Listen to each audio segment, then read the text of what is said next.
Halo, assalamualaikum warahmatullahi wabarakatuh. Perkenalkan, nama saya Muhammad Iqbal Ifansyah, teman-teman. Biasanya teman-teman dekat saya manggil saya dengan nama Iqbal.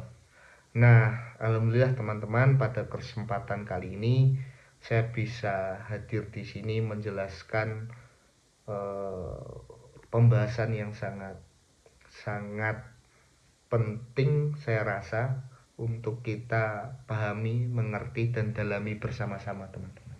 Nah, pada kesempatan kali ini saya akan membahas mengenai sengketa kewenangan antar lembaga negara yang ada di Indonesia. Nah, teman-teman semuanya, eh, topik ini tuh sering muncul berkali-kali ketika terjadi konflik suatu kepentingan kekuasaan antar lembaga negara yang sama-sama merasa memiliki kewenangan berdasarkan konstitusi yang ada, teman-teman. Nah, tapi sebelum itu kita harus pahami dulu mengenai sengketa kewenangan antara lembaga negara yang ada ini, teman-teman. Nah, sengketa kewenangan antar lembaga negara itu adalah perselisihan mengenai pelaksanaan kewenangan konstitusional antara dua atau lebih dalam suatu lembaga negara.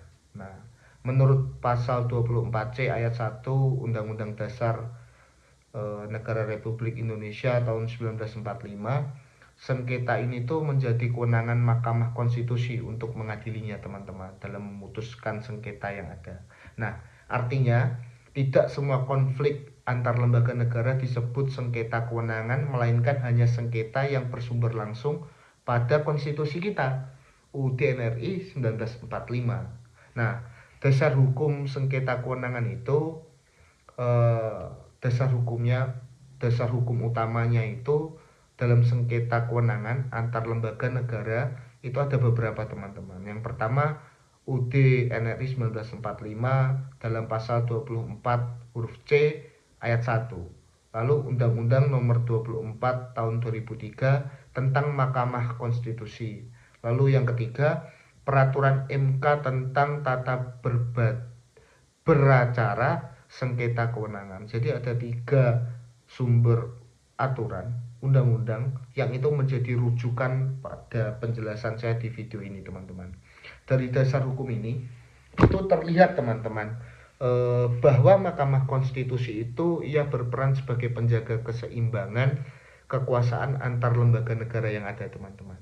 Nah, lembaga negara itu dapat bersengketa, teman-teman. Tidak semua lembaga negara bisa mengajukan sengketa kewenangan ke MK, tetapi nah, lembaga negara yang dapat bersengketa itu ada aturannya juga, teman-teman. Kita bisa katakan bahwasanya lembaga ini tuh bersengketa apa enggak, lembaga ini tuh dirasa mengalami suatu sengketa dengan lembaga lain apa enggak, itu ada dua, disebut atau diakui dalam UUD NRI 1945.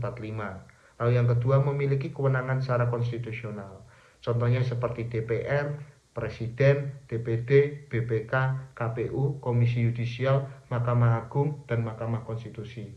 Nah, bila mana itu dia mengalami suatu sengketa, landasannya ada dalam tiga itu tadi, ada di dalam UUD NRI 1945 pasal 24C ayat 1, terus Undang-Undang Nomor 24 tahun 2003 tentang Mahkamah Konstitusional, lalu dalam peraturan MK tentang tata beracara sengketa kewenangan. Maka kalau dasarnya itu ada di dalam itu, lembaganya dalam status sengketanya, maka dia dapat diajukan ke dalam Mahkamah Konstitusi mengenai sengketa persengketaan lembaga, teman-teman. Nah, sedangkan lembaga negara yang dibentuk hanya melalui undang-undang biasanya tidak otomatis dapat menjadi pihak dalam sengketa kewenangan, teman-teman. Jadi nggak bisa diadili, teman-teman, karena nggak ada dasarnya itu tadi.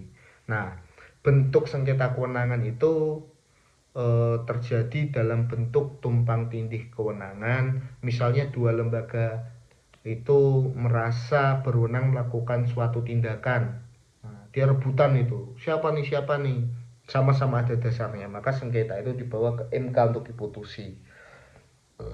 Lalu, teman-teman, pengambilan kewenangan. Nah, ketika ada pengambilan kewenangan itu, suatu lembaga dianggap melampaui batas kewenangannya. Dia memakan kewenangan daripada lembaga lain yang seharusnya menjalankan kewenangan itu. Nah, itu dapat